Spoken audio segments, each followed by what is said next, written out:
રાજકોટના સુપેડી ગામે મંદિરમાં મહંતની મનમાનીનો મામલો। શ્રી મોરલી મનોહર મંદિરના મહંત રવિન્દ્રદાસ ફરાર થયા। મંદિર છોડી મહંત રવિન્દ્રદાસ જતા રહેતા લોકોમાં ખુશી જોવા મળી છે। ઉપલેટા તાલુકાના સુપેડી ગામમાં ફરી ધમધમતા ધંધા રોજગાર થયા છે। અગાઉ મહંતને ગાદી પરથી હટાવવા લોકોએ માંગ કરી હતી। ડેપ્યુટી કલેક્ટરને આવેદનપત્ર આપી રજૂઆત કરી હતી।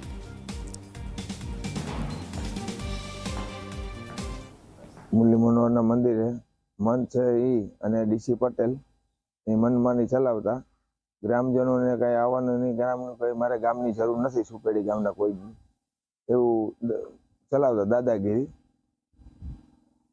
એટલે ગામ બંધ રાખ્યું, ડીસી સાહેબને આવેદનપત્ર આપ્યું। પછી ત્યારબાદ ગામ પાછું આવીને બેસી ગયું। પછી સાંજે સ્વેચ્છાએ બાપુની મંદિર છોડીને ચલાવી। કઈ રીતના મહંતની મનમાની સામે આવતી હતી? મહંત એવું કહેતા હોય કે ભાઈ મારા ગામની કઈ જરૂર નથી, કોઈ આવે કે ન આવે, મારા કઈ ગામની સાવ જરૂર જ નથી। ગઈકાલે તમે શું કાર્યક્રમ યોજ્યો? ગઈકાલે ગામ બંધ રાખ્યું હતું અને ચૂંટણીનો બહિષ્કાર કરવાનો ગામે નક્કી કર્યું હતું।